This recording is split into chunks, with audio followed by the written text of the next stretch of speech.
Don't get it twisted. So when you look at branding, marketing, and communication, it doesn't mean that each is completely distinct. They overlap. See, that's the nature of this discipline. There's a lot of overlap in that space. So then when we're talking about that overlap, it's important that we don't get it twisted, because now we've understood a little bit what makes branding a bit different, marketing a bit different, communication a bit different.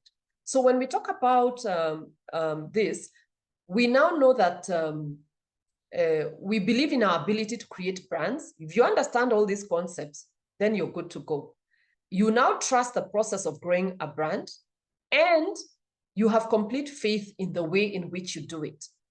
So one of the questions that we ask when we talk about the three is we talk about how do they intersect?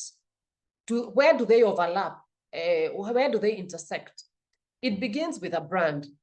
Why? Because you need to have either your own personal brand, or maybe like your CEO's brand. That's the one that you're actually putting out there. It could be your product or service, and it could be a company or a corporate brand. And when I say corporate, it could also be a non-profit corporate company. It could also be governmental brand. Then we say, now that you have a brand, it's either new or it's an existing brand. Is when you then, once you get the brand right, you begin to communicate it. And you could go back and forth between the brand and communicating, but that's a bit short term. You need to have a serious strategic alignment with what is my objective. If I'm doing, maybe the brand is Coca-Cola, and now I want to grow, and I usually sell 2 million cases of Coca-Cola per year. I now want to get to 10 million. What does that mean? If I sell 10 million, we will be able to bring in a revenue of, say, 50 million. Just saying, if it was at 5 shillings, for example, we'll be able to bring in revenue of 50 million. And that is the only way I will have met my objective. With that in mind, you need to go back now to planning. So with that strategic alignment in mind is where you then go back to marketing. So do you see how the relationship overlaps? So you could start with marketing, go to brand, go to communicate, but the best place to start is, first of all, understand the brand, or if you're creating a new brand, start with the brand, go to communication, then become even more strategic and have a longer term view by going to marketing. Yeah.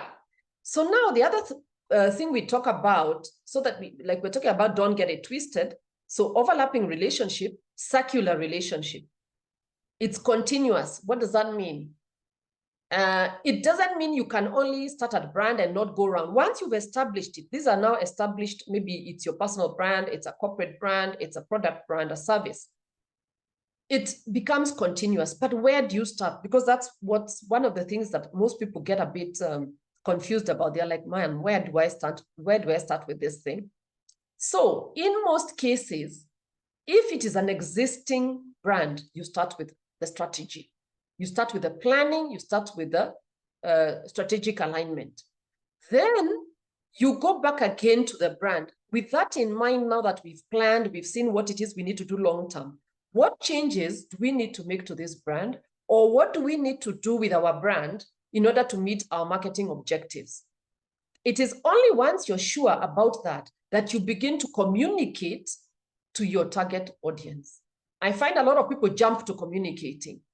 And sometimes you can wonder, how come I'm not making any traction?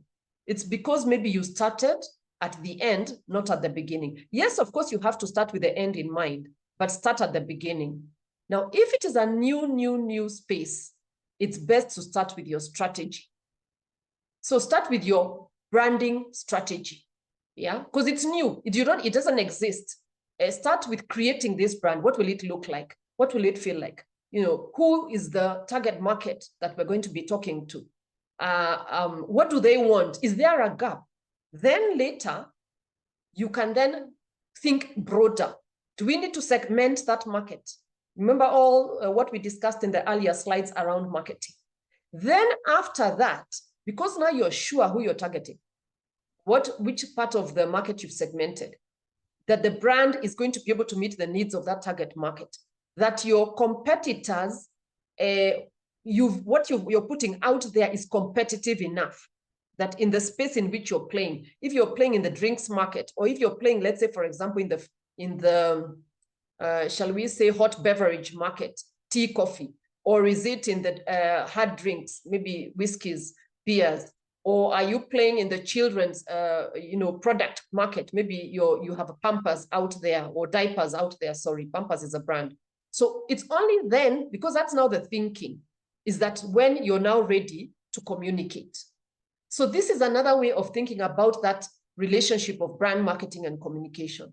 Finally, when you talk about don't get it twisted, the thing about brand marketing and communication, for you to be in this space, you need to be constantly asking questions. If you're a marketer who doesn't like asking questions, that's going to be a problem. Or if you're a marketer and you get a brief, maybe you get a brief internally, oh, we need to advertise this and this. Even if the brief seems clear, ask many questions. You need to be asking, what is the goal? So a lot of people tell you, no, but we just want an ad. No. What is the goal?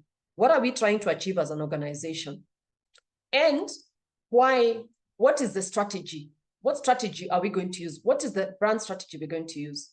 And then again, you need to ask yourself, what is the plan? How are we going to achieve it? How are we going to achieve those objectives?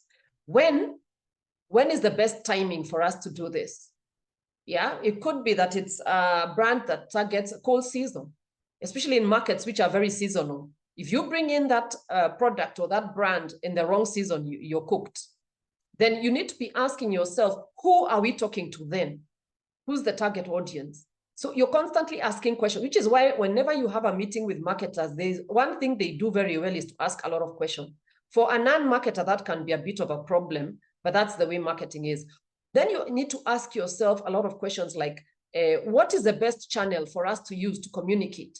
Where will we get those channels? In terms of, maybe now we've decided that we're going to go with TV, but which particular channels? Or we're going to go with radio. Where? Or we're going to go for search. How are we going to do it? Or we're going to go for digital social media. Which is the best platform? Yeah. And then which resources do we have to be able to do this to the best of our ability? Do we really have the resources? Because there's no point of having a very ambitious plan, and then you find that you don't have the resources when you finally go for approval. So it's good to ask those sorts of questions, because with a small budget, you can still do wonders. Now, so we've sort of done the main part of this webinar today, and I hope now you won't get it twisted. So I'd like to open to comments and questions. Please put some comments in the chat. Any question, it doesn't matter where, even if it's not related to this particular topic, but it's a marketing, communication, or branding topic, please feel free to put it in the chat.